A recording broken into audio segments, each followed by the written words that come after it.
Welcome, everyone, to the Co-Creators Convergence Thursday Night Creator Convo. I'm Noelle Marshall, and I'm here with my beloved. Hi, everybody. Bob Warner. So delightful to have you with us this evening, Donna. Very interesting subject. We're going to learn so much more about women that walked with Jesus. Jesus has really been in Noelle and my life a lot in the last year, so more than ever. We're delighted to have everyone that's here this evening in person, those that are on Facebook, and also those that will be watching this in the archives of the Co-Creators Convergence website. So let's have a wonderful evening. Thank you for being here, Donna. Indeed, we will. And Donna D'Angelo.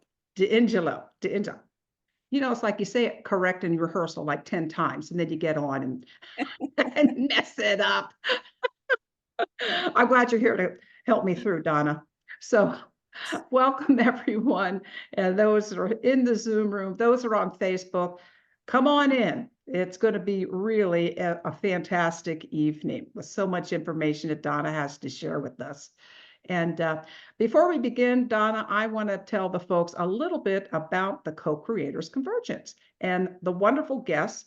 In fact, your friend Byron Belitsos is going to be our guest next week. And we kind of, Byron had something very important come up tonight. He couldn't make it. So you two switched dates. And I just love having both of you. So please stand by and let me tell you a little bit about the Co-Creators Convergence.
Is a little bit about the Co-Creators Convergence.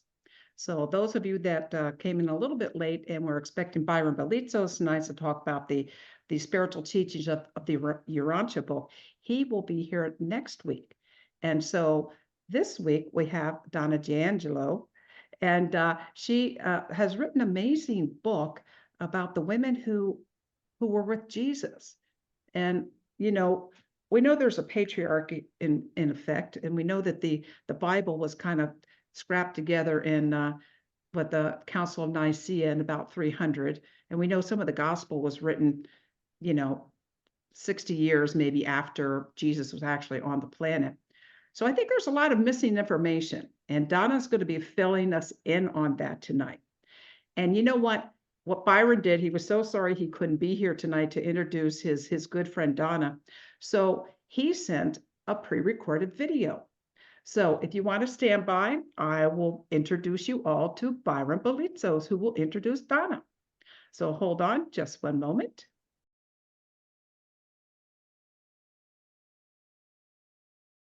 Greetings, fellow co-creators. My name is Byron, last name Belitsos.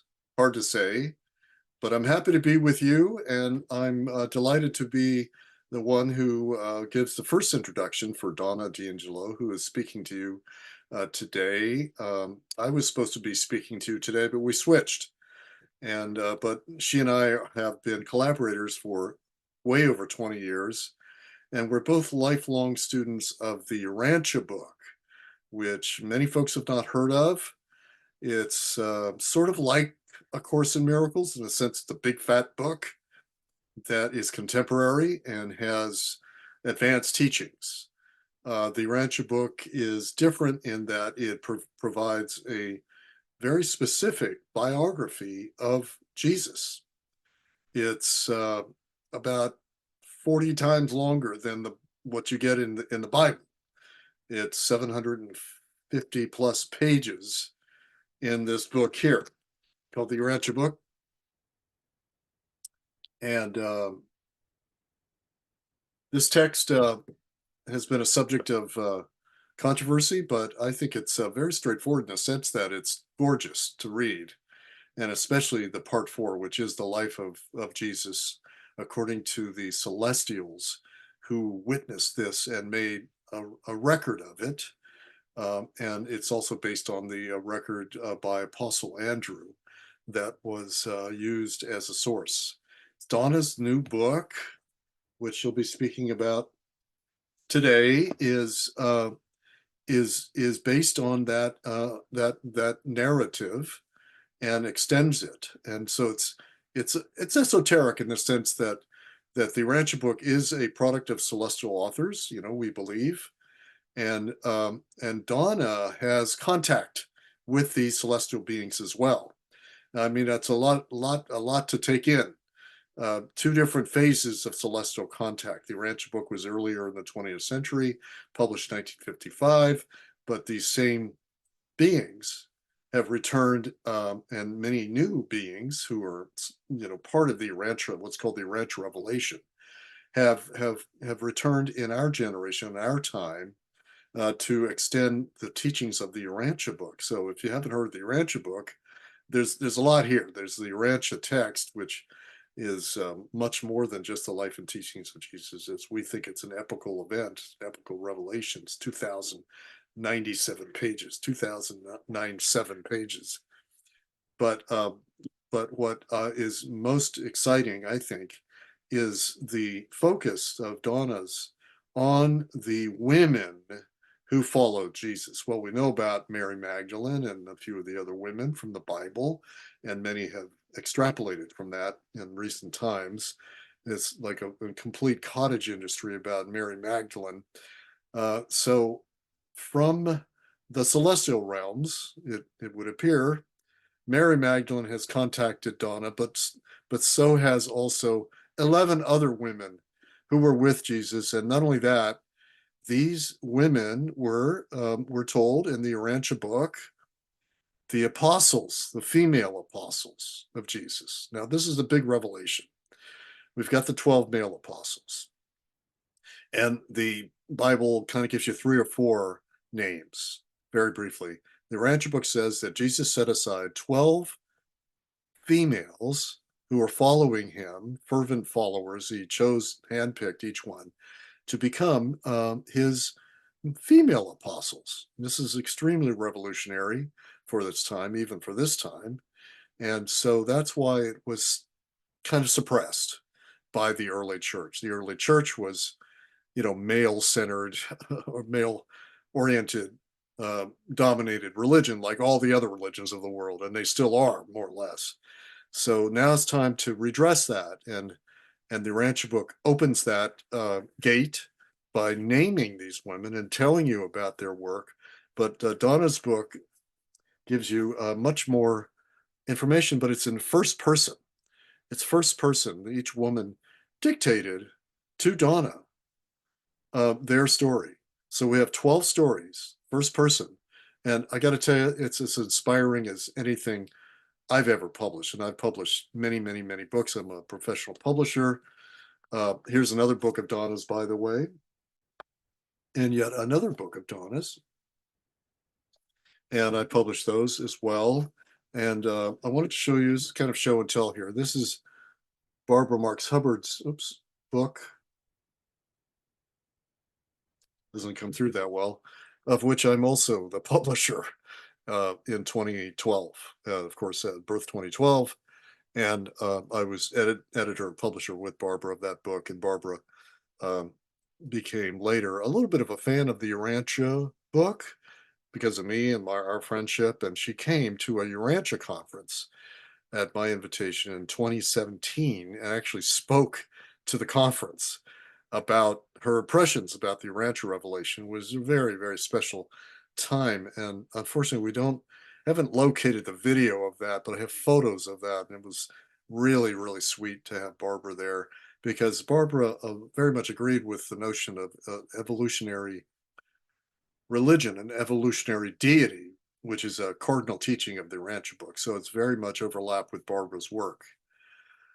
So there's more to say on that, but I'm going to turn this shortly over to Donna D'Angelo. But I want to tell you this, that Donna is, as a lifelong student of the Urantia book, is really one of the first full-time ministers, female, of course, ministers representing the Urantia revelation and the expanded picture that we get in since the Urantia book was printed in 1955. There's new lessons, and Donna is one of the people who have transmitted this massive body of lessons and teachings in her several books. Go to her website. It's the Institute for Christ Consciousness.org and look up her work. It's extensive. She does personal healing sessions. I've had many, dozens of them with her that have really changed my life. And she does group work and she does kind of global work, transmissions and other things for healing the planet. So I'm delighted to turn this over to our host and to Donna, and I'll see you guys next week, and we'll talk all about the Urantia book, which is my specialty. God bless you, and everybody take good care.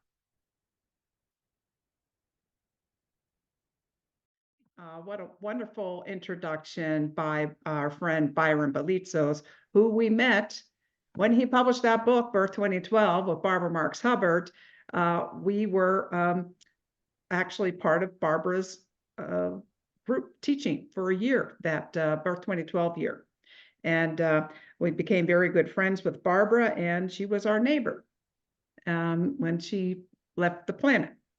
And I'm glad they had such a strong relationship as well. So enough about Barbara. We're here all about Donna tonight. And, I'll admit, I read the book. It's fascinating. And I don't think I have anything more else to say other than welcome to everyone. Please stay muted, but put your questions and comments in the chat and we'll open it up. And you that are watching on Facebook, Bob will also bring over your questions or comments. So you can be part of the Zoom room from afar. And those of you picking this up later, you can always contact Donna. So without any further ado, Donna is going to lead us in a centering meditation. And then she is going to talk about what she teaches, about her book, what she offers. And I just want to say thank you again, Donna, for doing the switcheroo and being with us here tonight. Thank you. I'm so honored and so grateful to you and Bob. Thank you so much for this opportunity. And welcome everyone. And thank you so much for being here with us tonight. And I'd just like to get us more centered into the information that I'll be sharing with you because some of it may be new. And this just helps to kind of bring all the energy down into a more spiritual place. So let's just take a couple of deep breaths. Place your focus in your heart center.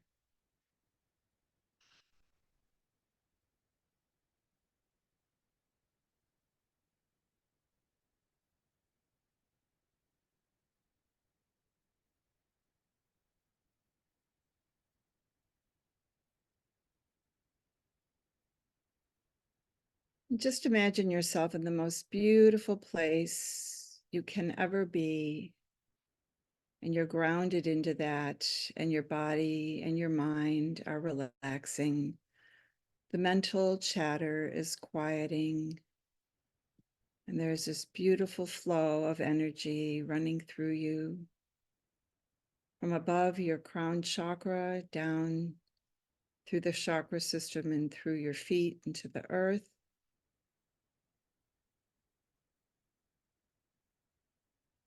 and you're standing in a sacred space, and then the energies are moving upward from your feet and through the top of your head, and you're making a deeper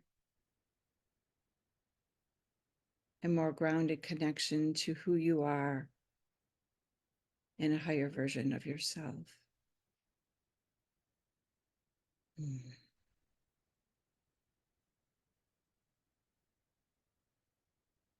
And so in this place where you have a connection to your divine source, just take a few moments to breathe and relax.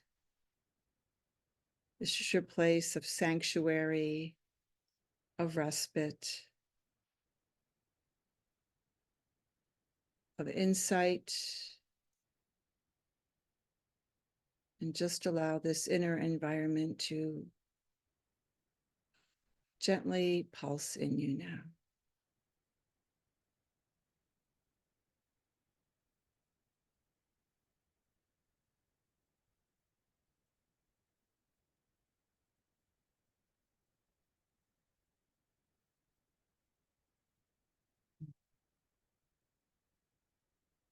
Breathe in love, breathe in light, breathe in love, and let go of all the distractions of the day. And know that you are just held in such a sublime feeling of peace.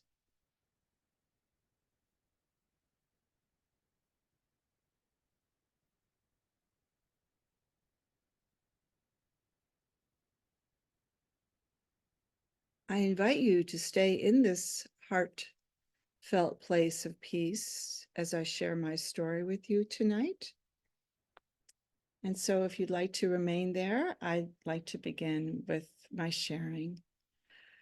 I have so much to share with you all. It's hard to know exactly where to start, but I'll give you a little bit of my background. That I began to read the Urantia Book in 1975 after I left the Christian church in which I was raised because I wasn't getting my questions answered about who and what the nature of God was. And when I first opened the pages of the Urantia Book, which I found in the library in Buffalo, New York, where I was living at the time, the words just leapt off the page and just rang my truth bells like ding, ding, ding. You found what you are looking for. And so over the next, let's see, I would say 15 so years, I was a very avid student of the Urantia Book. I attended study groups. I read extensively. And then it was in 1991 when those of us who were involved in some of the more organized study groups of the Revelation started to pick up on the information that the circuits of our planet that had been disconnected at a very ancient period because we had digressed from the divine plan of evolution, those circuits were now being restored, and there was a plethora of celestial personalities who were flocking to this planet to make contact with we humans to help us in our healing and transformational journey to get this planet back on track to its divine trajectory and destiny of one day. The term they use in the Urantia Book is light and life. And this is a very highly spiritual, advanced civilization, which is the destiny for all material worlds such as ours. Our world had strayed off this divine course of evolution 250,000 years ago. And there is an account in the Urantia Book of what happened to this world and why this world is the way it is. And when I read this story, this account in the early 70s, I concluded that it had to be true because it made so much sense, especially regarding the way I had been indoctrinated into some Christian teachings, which just there was too many inconsistencies, for example, in the Bible, and the information in the Urantia Book answered all of that. So when we started to hear that there were celestial helpers assigned to our world, I was very interested. So I began a process of meditating with the express intention to make contact with the inner spirit of God that dwells within my mind.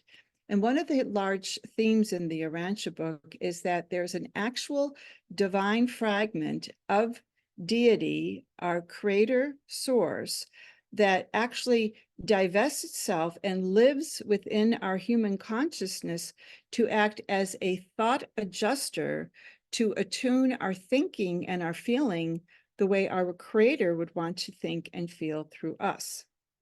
So in doing this meditation, I began to get tons and tons of information. And it was from that point that I truly discovered what my true purpose was for being on the planet, which was to do healing. I was very upset about the conditions of the planet, why people lived in such abject poverty, why there was so much cruelty and war on the planet. This goes back to the planetary event that happened many, many years ago, many thousands of years ago.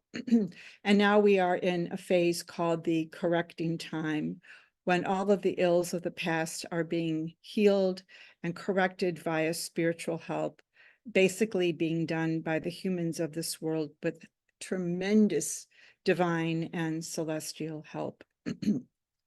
So as I practiced quieting my mind, there were a number of personalities from the higher realms that started to make contact with me.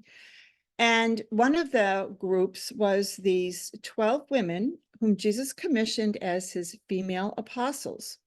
I was very astonished one day when I had moved to the San Francisco Bay Area in the late 90s. This was in December of 1999, when I had my first contact with the 12 female apostles.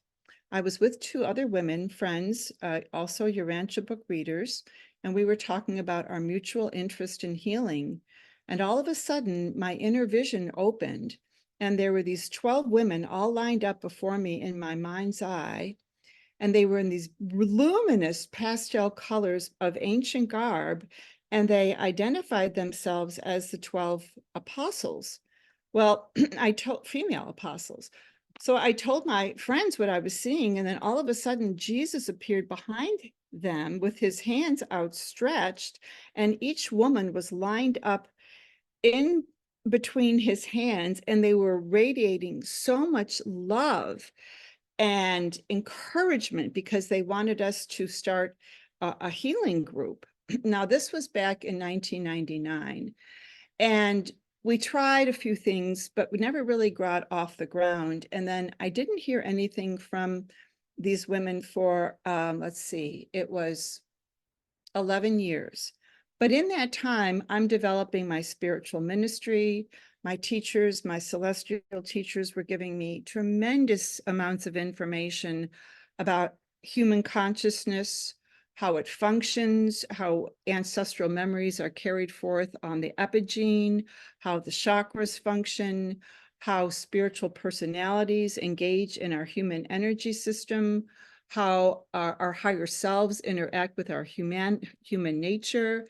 And over the last 20 some years, I have been given an incredible array of looking at the human condition and being able to hold a focus for healing to occur, to kind of restructure human consciousness so that you're not just being conditioned by the planetary mind, but you're opening up to a higher universe perspective and being fed with a higher, what you might call, consciousness system, which is something that we should all be plugged into now, because the planetary mind that we're dealing with is very chaotic, and it's important to elevate yourself out of that, and you can do that through a meditative state and deep inner healing. So over those years, I started two organizations, which finally culminated into the Institute of Christ Consciousness, which is my current organization. And it was in November of 2010, when I moved to where I am now in the Florida region, Southeast Florida, that I was conducting a healing session and the women came back to me and they said, "We want to talk to you again." And then they started giving me all this information later on when I made contact them in the evening. And they started talking to me about how they got Jesus in a way the male apostles never did. And there are a number of accounts in the Urantia papers in part 4 of the Life and Teachings of Jesus, where these poor male apostles were so conditioned by scriptural teachings that they couldn't quite understand a lot of Jesus' meanings about who he truly was. But the women got him in a way that the men didn't. And then they went on to say that they were actually the social foundation, which later evolved into the Christian church. They had an encampment where they would minister to women and children and the elderly and the infirm. And they were taught some of them were healers, so they knew how to use some of the natural substances, the herbs, the oils, the essential oils that they had access to. But Jesus taught them something else that was so interesting. And that was to really help them tap into who they really are or were as humans. So they asked me to start a healing group. And by that time, I had a pretty substantial following. So some of my colleagues were interested in joining me and working with the women to do healing. We met for 7 years, twice a week or twice a month, or maybe even every other week, I don't remember, but we focused on different techniques to transmit what you might call, long distance healing to other people and work on situations. And they gave us a lot of information and they trained us about this internal form of focus. So it was around 2017, I kind of felt that what we had co-created with them had reached a certain point where they felt like there was something else, there was something else that needed to come through that, I was picking up on.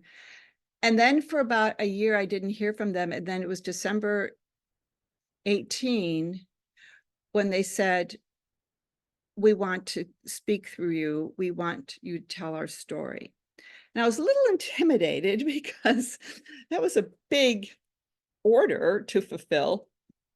So one of my colleagues and I met, and she agreed to hold space for me while I received their messages and their stories. So we started in March of 2019, and we completed all the stories by the following year, March of 2020. But then what happens? We had COVID, and it's like everything stopped and slowed down. And then what was really interesting, I didn't hear from them for a while, but I was working on the manuscript. And then in 2020 September, they basically came back and said, "Okay, now it's time to get the story out."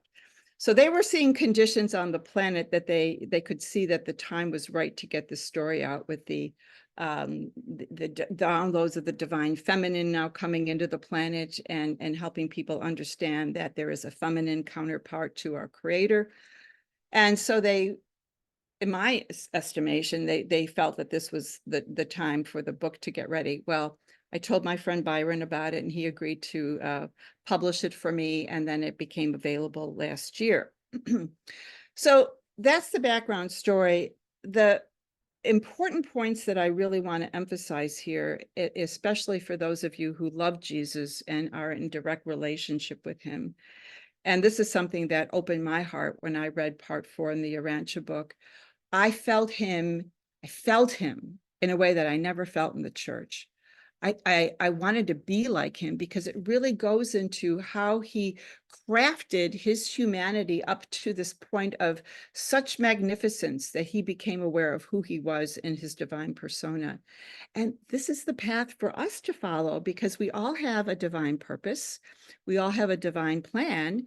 It's not the same as Jesus, but that doesn't mean we can't cultivate that in a similar manner, which is turning everything over to our inner spirit and seeking to align our human decision-making, our choices with the way that God would, or our creator would, function in reality.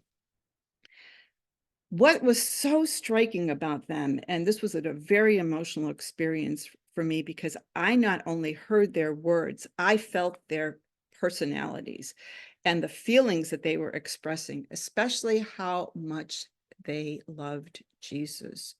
And each woman had a profound experience being in his physical proximity. The words he spoke, some of them articulated like it was an arrow that shot from his mouth and pierced their hearts. His spiritual radiance was so magnetic that he was communicating in a way that very few of us humans communicate, and that is through the soul, that higher part of a person that just is able to admit that foundational love that everybody needs. And what that did in each woman, it was evoked a response in them that kind of blew away their cultural conditioning and helped them perceive who they really are at a fundamental level. And that was so transformative for their lives, that it struck them so deeply that they were able to leave their situations. One was the daughter of a Roman centurion. She had the courage to step out and leave behind her culture and follow Jesus and these women. And there was another woman who was raised in a very lavish material environment. Her father was very wealthy. She left that environment as well because Jesus evoked such a feeling of love and dedication to be in service to other people.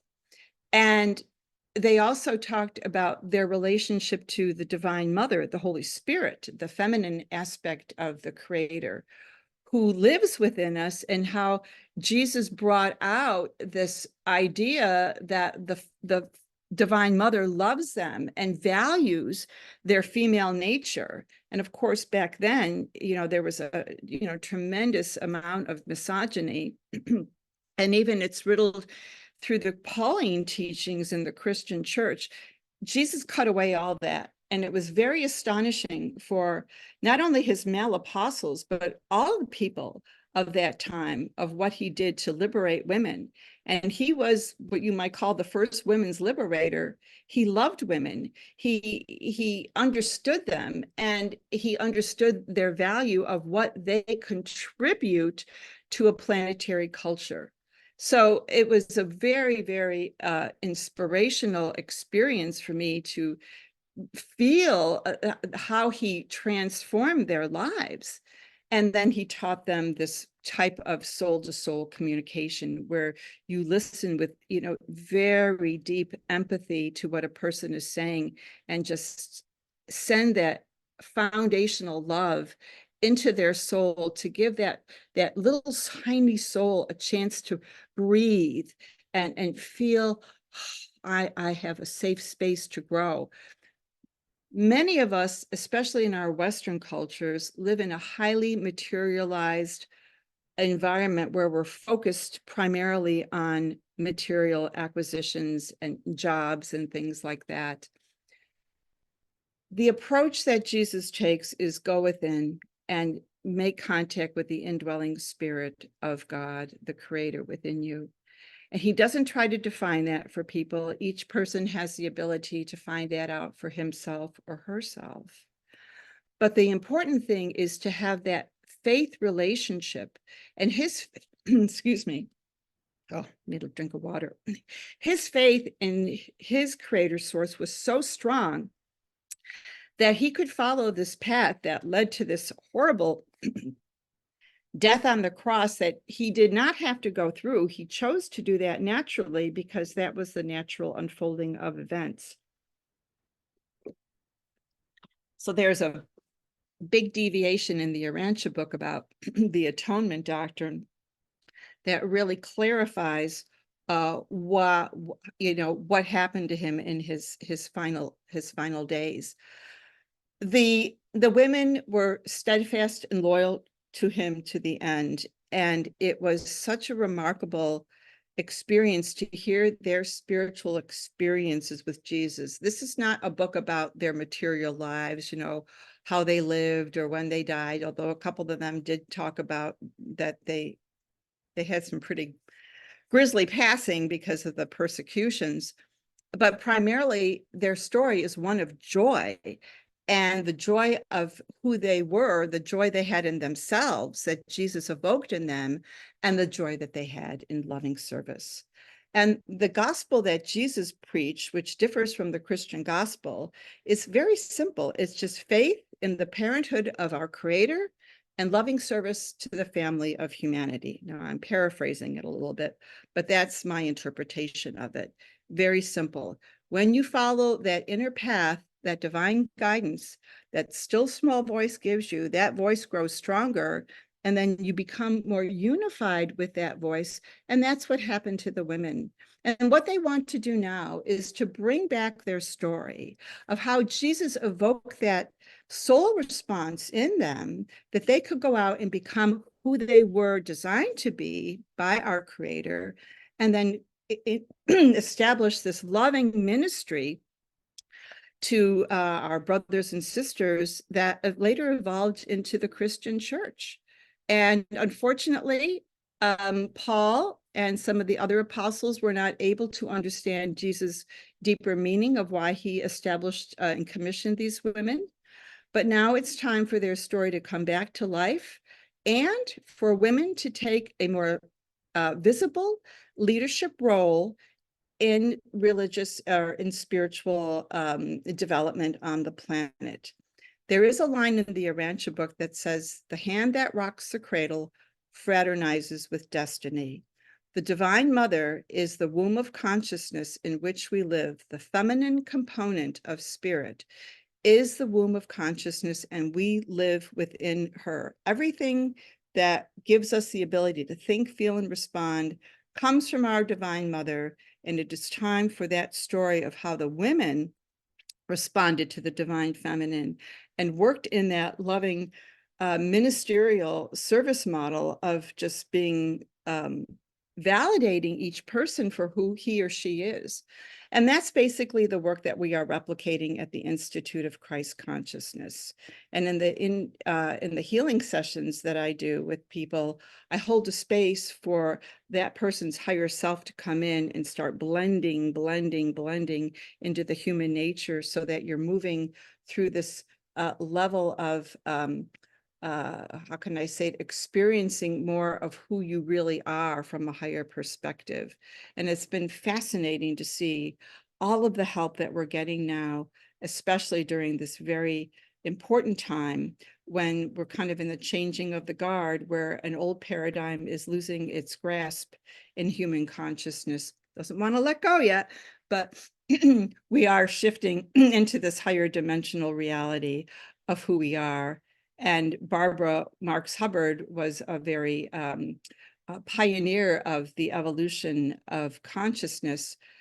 And one of the other things I just want to mention here before I open up to Q&A is there is this concept in the Urantia book about evolving deity that you and I and everyone has the ability to create in.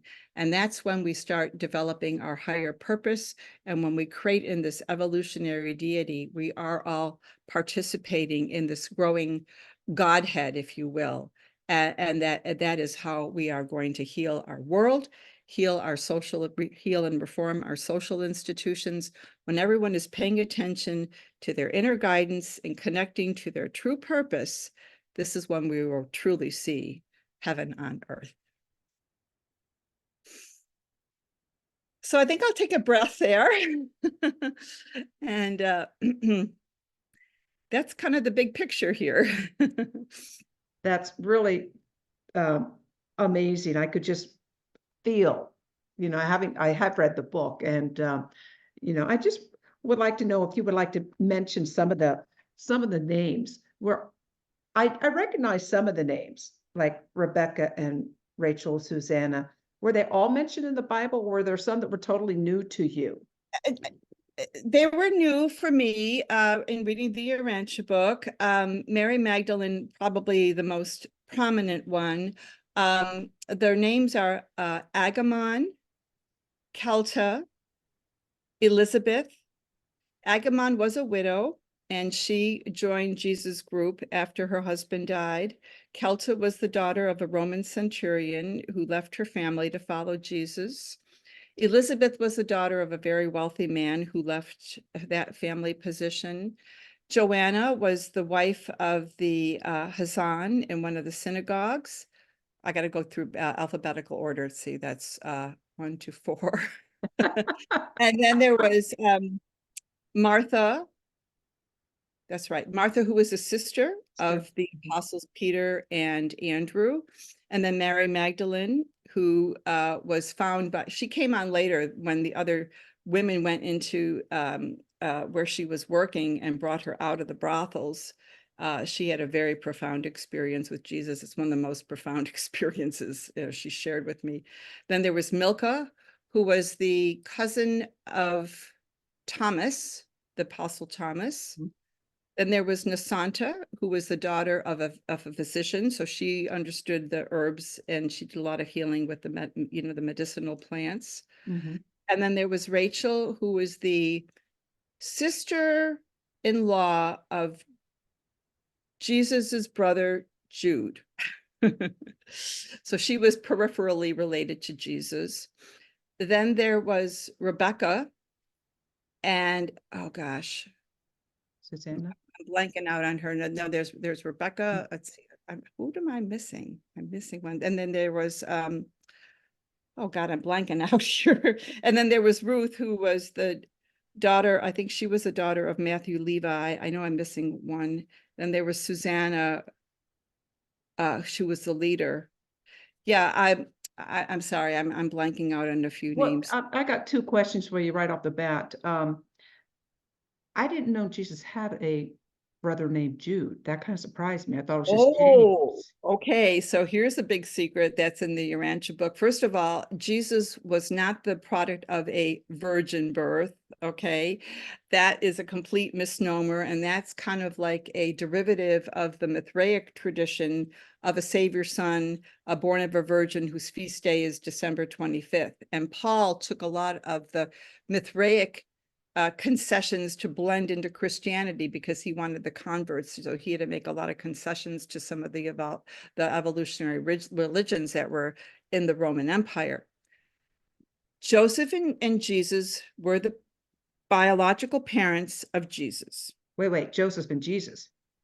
Joseph and Mary. And Mary. Did I say that wrong? I'm sorry. Yeah. Joseph and Mary were the biological parents of Jesus, and he inherited traits from both his parents. Mm-hmm. They had a very large family. I think it was 8 or 9 children, Jesus being the oldest, then James, and then there were 3 girls and I think 6 boys. I think one died early on. Joseph, the father, was killed in a construction accident when Jesus was 14. So he had to take on the role of provider for the family. The early years of his life accounted for in the Urantia book are very comprehensive. Every year of his life is accounted for. It's a fascinating story. And that's what was so refreshing for me to read because, you know, I loved Jesus growing up in the church, but I didn't know him. And I knew him, you know, from reading this. It was so fascinating. They go into the missing years in the Bible where he actually toured the Roman Empire as a tutor of a very wealthy, the son of a very wealthy Indian merchant. So he got to meet Tiberius. He went to Alexandria. He went to many places in Italy and Greece and in Turkey and that whole region. It's a fascinating account because there are many stories about his personal ministry before he really became aware of what his public ministry was going to be. So if you love Jesus, you will absolutely just eat up part 4 of the Urantia book because it's so comprehensive. And even his public teachings are so far, they far encompass the biblical account of his life. And the other interesting thing about the Urantia book is they do talk about how the Gospels were written and when they were written and who wrote them. So it wasn't like Matthew wrote the Gospel. You know, it's very, very informative because they want to set the record straight because we have been living in a very skewed perspective about who we are as a planetary culture and the nature of God and spirituality and religion, that this book is kind of here to just kind of set the record straight and help us understand our place in this vast reality of life. So those are some of the things that you'll discover in reading part 4. I did start part 4, and Jesus, when he explains some things, he's above my head. But it is fascinating. And I'll say that you don't have to read part 1 through 3 to be able to pick up part 4 and learn about Jesus. True, true. And a lot of times I encourage people to start there, because some of the concepts, what I found in my first read, and this is way back when in my early 20s, I would read something and I'd have to read it again, and I'd have to read it again and again. And then this little voice said, look, don't worry if you don't get it right now. Just keep reading. You'll understand it later. What they do in the language, how they structure the language, they are presenting big concepts. Because our mind, our consciousness is elastic. We can expand our perceptual, conceptual view of reality. And that's what that language is there to do.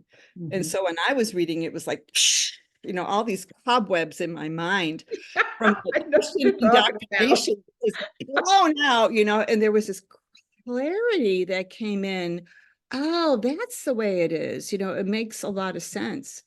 But it can be a challenging read. And I always encourage people to find a study group that you can read with seasoned readers, because they can help you answer questions and provide perspectives, you know, that are, you know, in a way that makes it a little bit more approachable, you know, a little bit more user-friendly, so to speak. Yeah. Well, I do have more questions, but I want to share this time. So Rita put a question in the chat there. What happened in the society that these women lived in that caused this essence of love and soul knowing to go underground? I don't necessarily know if they went underground. It's just after Pentecost, and they don't go into a lot of detail about this, because they just wanted to get across the message that they existed. The material aspects weren't as important. But from my understanding, you know, in what was the year that the Romans took over Jerusalem, and the Jews were scattered, you know, there was a big diaspora, and I think there were a number of factors. You know, some of the women left the region and went followed the male apostles to preach the gospel in different areas. They didn't so much go into that, because I don't know, they maybe just didn't feel it was important as the spiritual integrity that they were trying to bring forth. I think it was a combination of the fact that, hate to say this, you know, but the misogyny, you know, the bias against women as being leaders and public speakers was just so strong. Even though in the early parts of the Christian churches, there were deaconesses, women who were in positions of power, but that got eroded slowly over time. You know, the women's voice just increasingly got squelched. And then, of course, all if they did any teachings or writings, then they were omitted from the scriptures. That was during the Nicaea Council in the 300s. So there were just a variety, and there's even deeper implications for this that go back to the event when we strayed off the divine plan. But that's a topic of another a presentation, because what happened to this world was such a violation of spiritual trust in higher personalities who were charged with shepherding our world to a higher evolutionary culture over a long period of time. And so there were forces that wanted to squelch the Jesus true gospel, the Jesus message. And so, as you know, and this happens in all religions. I don't think it matters if it's Christian or Judaism or Islam, that a person has a spiritual experience and they start sharing it with people. And then people have their own experiences and start putting their own interpretation on it. And so everybody has their own version.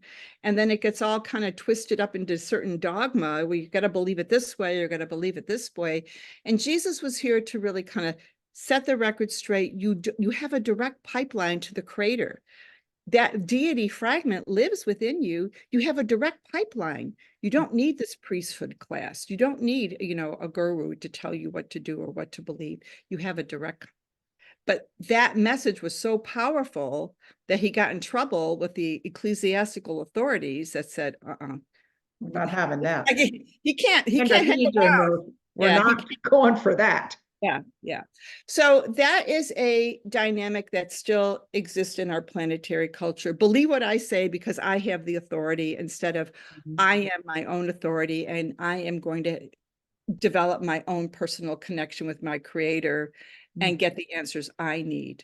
So that is the big difference. And I think that there was a concerted effort to squelch the women's voices because they were really very strongly involved in that higher dimensional aspect, especially in communion with the Divine Mother who held them in this higher energetic form, if you will, of like a soul-to-soul communication group, and it wasn't something that could be sustained because I don't think they understood some of the energetic principles that we are now learning in our modern day, through the whole idea of a unified field. That's the mother spirit energy. So there were a lot of concepts that had to be learned. We had to develop these as a human race so that they could bring back these teachings now and help people understand more about what spiritual energy is and how to wield it appropriately in conjunction with the divine laws of life. Well, I know that several of the women talked about how their life ended, that they were persecuted. They were basically hunted and persecuted. That's a witch hunt. That would lead one to go underground, I would think. And then you also mentioned the misogynic, the culture of that time. It's even amazing these women could do what they did. And I've talked about this book with some people and they said, no, they could never, no, there could never be any women apostles. And, the culture just wouldn't allow that. So that's their. It was very controversial. And that's probably why they make a comment in the Urantia book. The male apostles agreed with him in theory, but not in practice. They couldn't make that next step and put women on an equal par with themselves. So, there's some ego involved there, unfortunately. But it was very controversial when Jesus did this. He got a lot of flack for doing this, but he was adamant because as he was growing up, he couldn't understand why the women had to be sequestered in synagogue from the rest of the men. He felt that was very unfair. He had such a refined sense of justice and fairness, as a human, that when he became aware of his divine mission, he took that sense and he liberated women to make the statement that in the eyes of God, women are equal, period. And that was a lot of them, a lot for the men and the Paul and the ecclesiastical authorities to understand and really accept. Yeah. Well, we do have some more questions here. Let me see. Sheila is asking about how does this align with A Course in Miracles at all? I think in terms of the Course in Miracles, it's trying to help help us reverse our thinking and to see spirit as the substance and the material world as the shadow. The exercises and the teachings in the Course in Miracle are basically designed to help a person get more into the contact with the divine inner spirit. I think they are complemental in the sense that the Urantia book is the big overview of reality, talking about the different dimensional levels of reality. going into a wide variety of spiritual and divine personalities who administer the big creative design of life. And then the Course of Miracles is designed to help us remember that it's a spiritual world first, and a material world is something that we create in. And so in reading the Course in Miracles, it turns your attention inward instead of being outwardly focused, you know, in that at-one-ment, in that holy moment of now, where you are aligned with your creator source and you are one. And that is the objective for the role of the indwelling spirit, or they use the term the thought adjuster, to actually become one with that when you and the divine will are in the stance of life together and just co-creating together what is in your heart and soul that has been seeded in you by the creator to express of your unique individuality. I like that. I often think of it, Course in Miracles, which I love, as spiritual psychotherapy, because that's exactly what I need. But Bob would like to come in here, and I also want to ask people to go ahead and turn on your video. If you turn on your video, I'll add you to the gallery, and you can talk with Donna directly. So Bob, if you want to unmute, and I know you have some things on your mind. Yeah, thank you. Thank you so much for all of this, Donna. And I want to go back to what Noelle was just talking about. She was asking you about, more details about the women. And my note was about your, when you first started talking about the cultural conditioning that they endured, that was their truth, their environment, and how many of them or all of them had to step outside of that. The courage to do that. And my question is that it seems, well, at least in my lifetime, in my experience, it seems like cultural conditioning where we sit on the planet today in this material 3D world is I'd say worse than ever. I mean, whether it's systems that are failing, whether it's falsehoods and misinformation that's so dominant, whether it's marketing, using technology, marketing through technology, whatever it is, it seems that the cultural and religions, the cultural and religions and politics and how those are with each other now, holding hands, that the cultural conditioning is more significant than I've ever known in my lifetime. And so my question is, are there specific lessons that were learned by these women that you see as applicable today in the times we're living in, 2024 America? Yes. Yes. The overcoming of the cultural conditioning is something that still needs to be fully, we need to rise above the planetary mindset. The magnetism of Jesus' spiritual energy from his living body was so strong that it, how can I say this? You know, as an energy healer, I see things kind of in energy terms. It's like it sent a wave of some type of validation of who that person was that struck a chord so deep that it's like an instantaneous recognition of coming into, oh, I'm not who I think I am. I'm somebody else. And this is what I want to devote my life toward.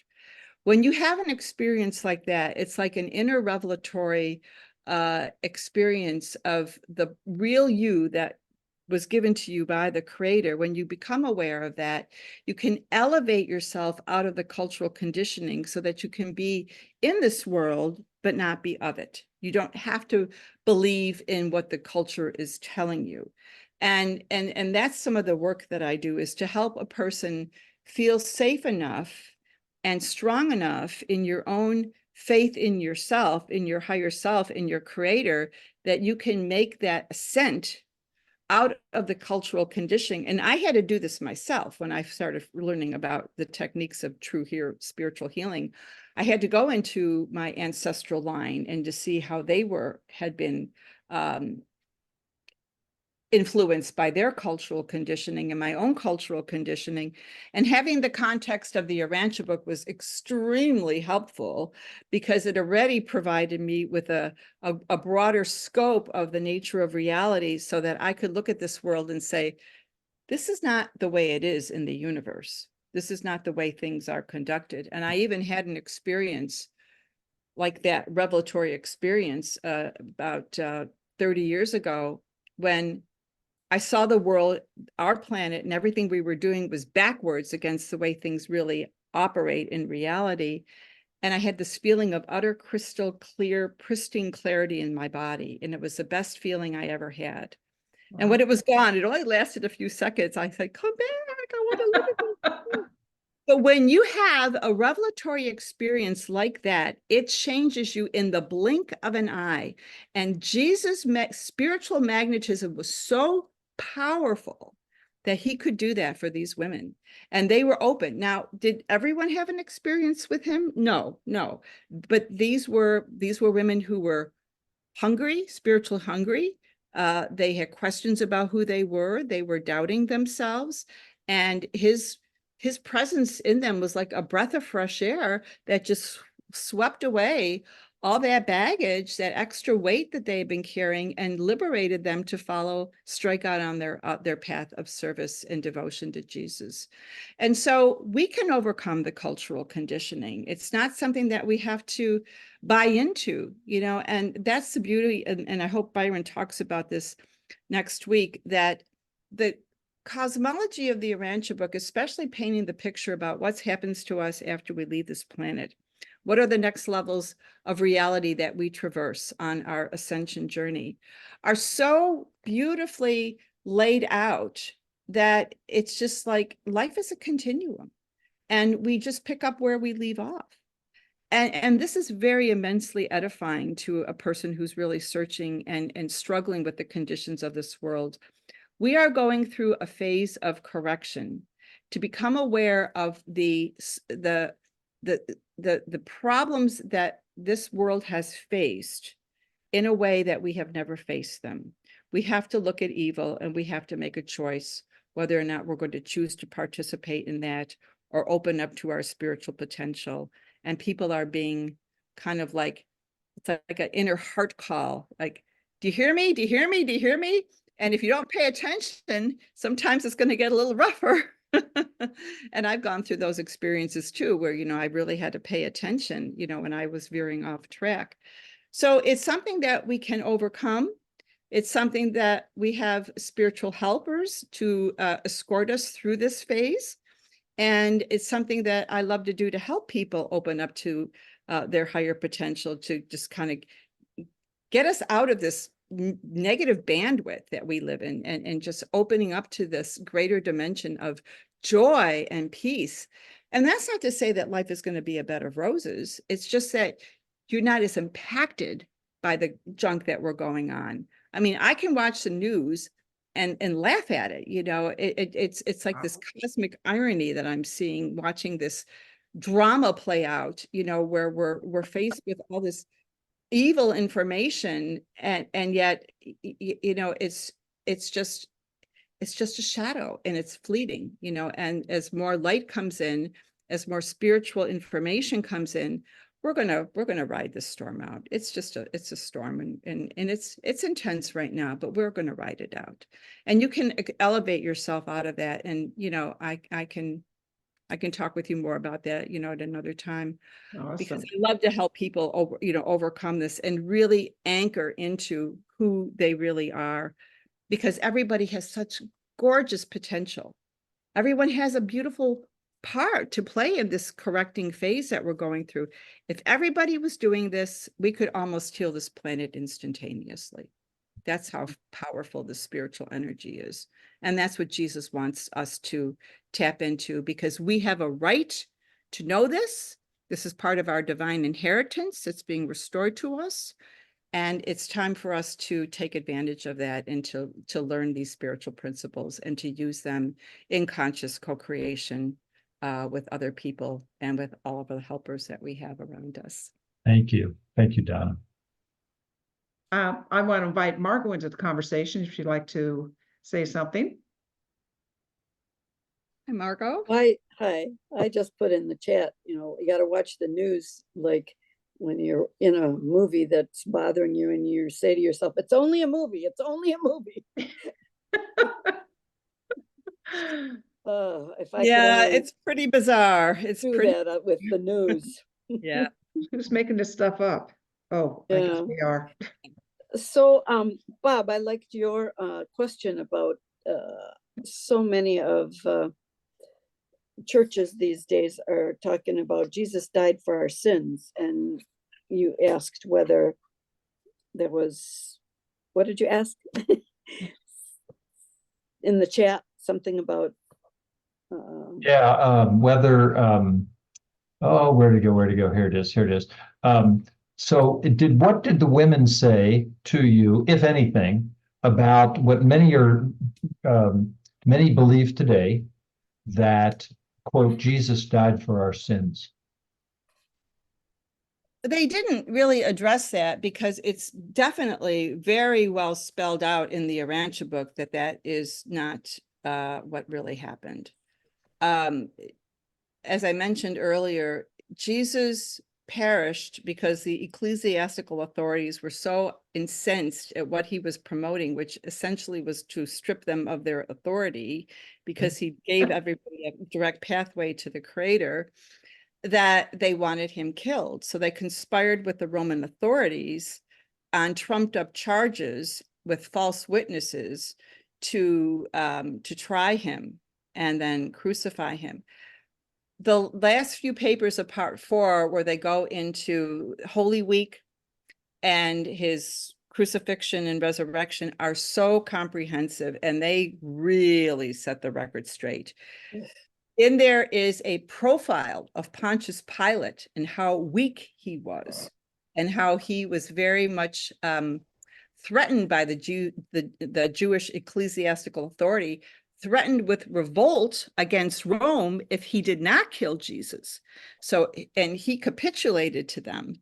It's a fascinating account, but you have to keep in mind that a lot of the evolving religions at that time, Jesus' perspective of the Creator and what it is you have to do to achieve salvation was so simple that a lot of people couldn't understand it because there had been such a strong tradition in so many of the religions at that time of sacrifice.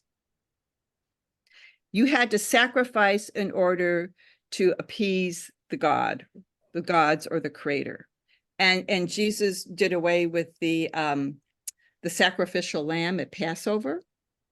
He did away with the idea that you have to do all these rituals and traditions in order to receive salvation. This is all clearly spelled out in the Urantia book. So it was like the women didn't have to say this to me because I already understood that. Mm-hmm. So it is worthwhile going back and reading some of those papers, especially the part, the whole fascinating account of his entrance into Jerusalem on Palm Sunday, all through, I would say, through Pentecost.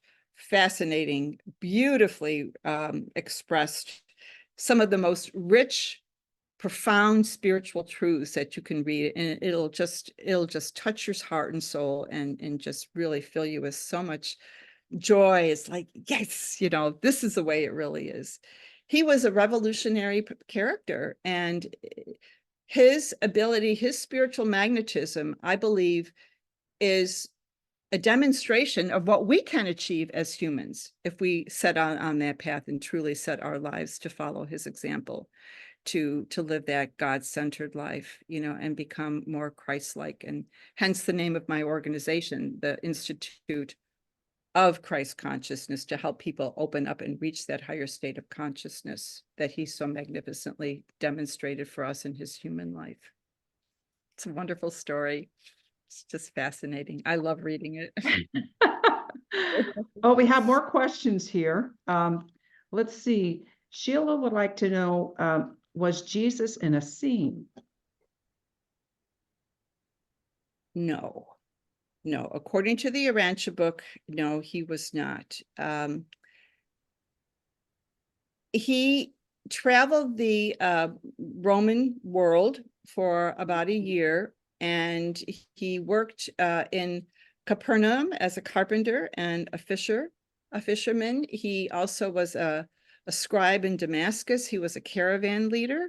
He had a lot of world experiences out, just, commingling with the average person.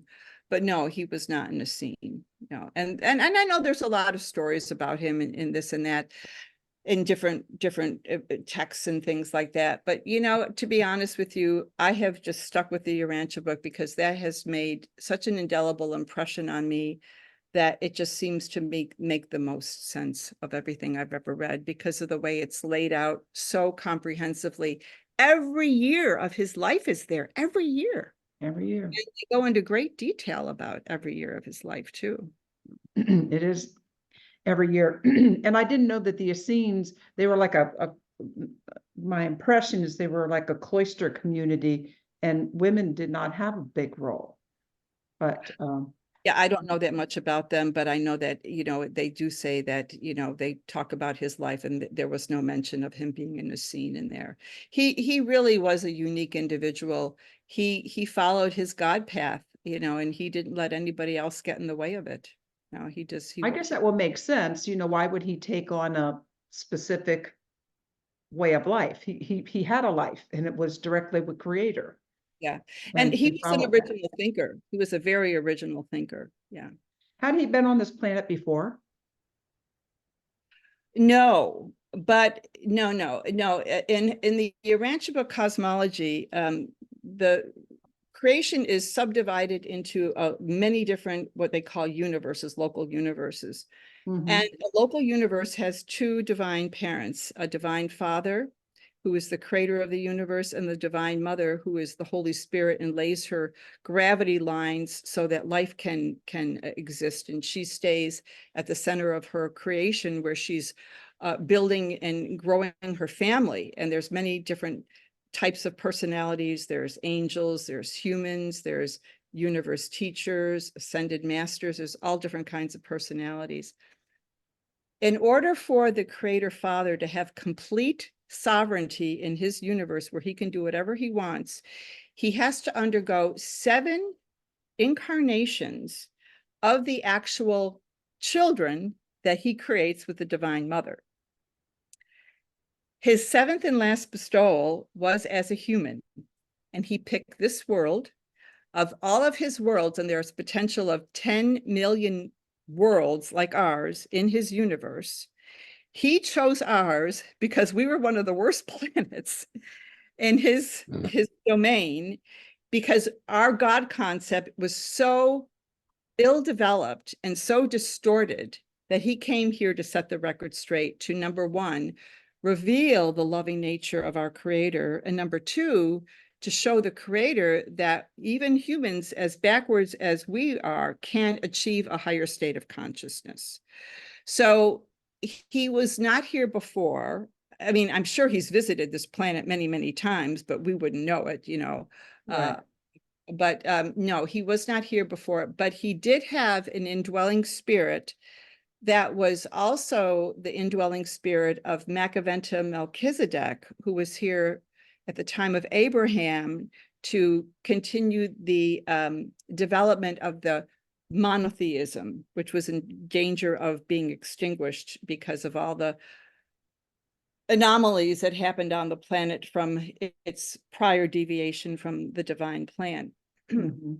So he had an experience, what they call an experience God fragment, who understood a lot of the problems that we were going through because of this deviation from the divine plan. But his incarnation here as a human was his last one. And after he ascended, he assumed all power on heaven and earth. And he can, and that's one of the reasons that this is happening, because this is his response to us getting back on track to evolve into a higher heavenly planetary culture. And he's helping us now. Wait a second. You said why this is happening. What's this This referring big to? transformational journey that we're in, what we're going through right now, where we're kind of pulling away from an old paradigm into moving into a higher dimensional awareness of who we are. And that is happening because of his love and his devotion to this world. It's a sentimental world to him. And he's doing this as a measure of his love to get us back on track, because now our consciousness is much more developed, you know, from previous centuries. And it's time for us to learn now more about this big cosmological picture of who we are, who and what the nature of God is, and who we are in that evolutionary, evolving deity dimension that Barbara was talking about. Wow. Well, I could ask you like a whole bunch more questions, but we're getting a little short on time. And I do see that Sheila is asking, is there an Urantia community anywhere? Oh, Am I- yes. Yes. Oh, really? Okay. Yes. Oh, yeah. There, when the book was published in 1955, there started to be study groups that people would gather and just read the book. And there's a number of study groups all around the country. If anyone is interested, I can plug you into a group in Fort Myers that meets on Zoom with some very experienced readers. They meet on Wednesday at 10. But there are resources at the urantiabook.org or urantiabook.org or urantia.org, and people can go there and find out where there are local study groups. It's very helpful to have seasoned readers to help you study the book, because it's so big. So if anybody's interested, and you can put my email address, you know, just shoot me an email, and I can get you connected to some resources. So I'll be happy to do that. Okay, I'm going to put your contact again in the chat here, and Bob will carry it over to Facebook. Just did. Okay, thank you, Bob. And let me see. So Donna, there were a couple other books. I'm going to have to deduct a few points from Byron because he put the books up so quick we couldn't read them. So why don't you talk about your other books, how you work with people, and what you got coming up? Because this has been fascinating. Are you coming back next week when Byron's going to be here? If you want to, I mean, I don't want to steal his thunder. I think by popular demand. Oh, okay. Well, thank you. That's very sweet. Yeah. Well, my first book was called Teach Us to Love, and that was the first book I wrote after I started making contact with my own spirit. And I was with a study group, a Urantia Book study group, and we were also getting teachings from a celestial teacher that were so practical about how to quiet your mind to make contact with the spirit, that the teacher was giving us some basic lessons about daily prayer, daily what they called the stillness practice, learning to quiet the mind so that the consciousness can raise, where the spirit can start coming in and downloading information. So Teach Us to Love was my first one, and it talks about the role of the indwelling spirit in human life. And there's some chapters on prayer and forgiveness, seeing the presence of God in others, altruism and service and healing. And then my second book, Divine Mother, Divine Father, were channeled messages from the Divine Mother and the Divine Father being Jesus, but in his higher persona, he's known as Christ Michael, not Archangel Michael, who is an archangel under Christ Michael's jurisdiction, but he was Jesus in human form. It's just that his particular divine being is what they call the Michael order of personality that comes from the existential level, where everything starts to replicate on time, space. So Divine Mother, Divine Father, and the Divine Mother is the Holy Spirit, who is the womb of our consciousness. And these are 50 lessons from each parent to introduce who they are and to help us open to a relationship with them, because they are, for all intents and purposes, our spiritual mom and dad, and they want to help us develop our soul potential and to grow in who we are as spiritual beings. And so that one is they're short messages, but they're very sweet. They're very encouraging. And they just help provide a bigger perspective to just help people. You're not alone. You may have lost your human parents, but you still got us. We're helping you. We want to support you. We want you to grow. We understand the ropes of life. We'll give you advice. Just come to us. So that book is just a beautiful compilation of these messages of love and encouragement and validation. And they're all available on Amazon. And yeah, and then The Women Who Loved Jesus was the last one. Yeah. Mm-hmm.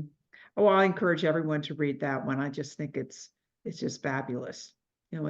I think it's just encouraging from a woman's point of view to know that connection, and we do have a little bit more time, so I'm going to ask a hypothetical question. Now, about this guy, Paul, who never met Jesus and who wasn't on the planet when he was, do you think if he actually met Jesus, that Christianity might have been like what it was supposed to be? Oh, wow. In 20 words or less. I'm just kidding you. I'm just kidding you. Yeah. Well, he did have an experience with Jesus.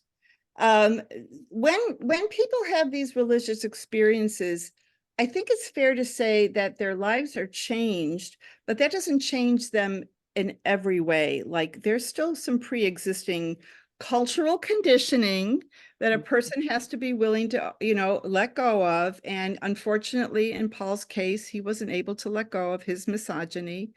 So I think it's important, and from the celestial perspective, even though people who are in leadership positions may be frail, fallible human beings, if they are teaching some kernels of truth that are relevant for the time, they will support that. And that will become a kind of like a cultural norm or a phenomenon. But then it's like scaffolding. You can't download all truth into a human finite mind all at once. So it's like his scaffolding of Christianity was a context for 2,000 years. The Urantia book, with the inclusion of the life and teachings of Jesus, is now meant to take Christianity into the 21st century in a new way. And the second to last paper, called After Pentecost, addresses the problem of Christianity as it is now. They talk about it being in a cocoon. It's waiting for the time when there are enlivened men and women who dare to live the true gospel of Jesus, which is faith in the Creator and loving service to humanity. And we have not had that happen on this planet. Christianity has been fossilized, dogmatized, theorized, and now it's time to get back to the pure, simple message of Jesus. And that's what was so important about the women's relationship with Jesus, is he was in them, and he lives in us. When he left this planet and after Pentecost, he bestowed us with a direct pipeline we have to him called the Spirit of Truth. So we have direct access to Jesus, so we can go and ask him anything that's on our hearts and minds. And the more you open to him, there's something alchemical that happens. And it's hard to explain, but you just feel this universal heart of love that he had for humanity, in seeing humans as weak, not evil, and just incredible love for humanity. And he wants to share that with us. He wants to give us to that. He wants us to have that, because that's how we're going to heal this planet. It's not going to happen through political reform. It's going to happen to spiritual reformation. And we are in the midst of that right now, in the early stages, but we're in it right now. We're in that soup. Yeah. I just feel like I want to thank Jesus. Absolutely. Just to love us that much, to come into this most challenging environment, and do all that he did, and that little bit of time and, to still be with us. And, it's just, That's the nature of divine love. They are willing to go in the dirtiest places of the human psyche and redeem that person through love, so that person can feel that validation that, oh, I have a right to be here. Oh, I am a good person. Oh, I have gifts to share with the world. He wants to liberate all of his children from the baggage of unworthiness and fear. And that is his gift to us. And we have a direct pipeline, and he can liberate us from that. wonderful.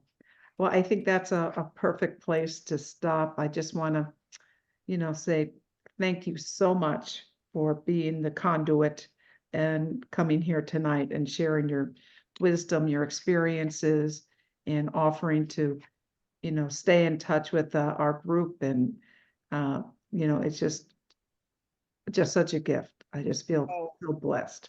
Thank you. Well, I'm blessed and honored to have addressed everyone. Thank you so much for this opportunity. And if you have any questions, you can feel free to reach out to me at my email address. I'm always available to chat with people about this because I love talking about this stuff. It's so fascinating. And it's just so fascinating to me to see how humanity is responding now to all the spiritual information that we're getting.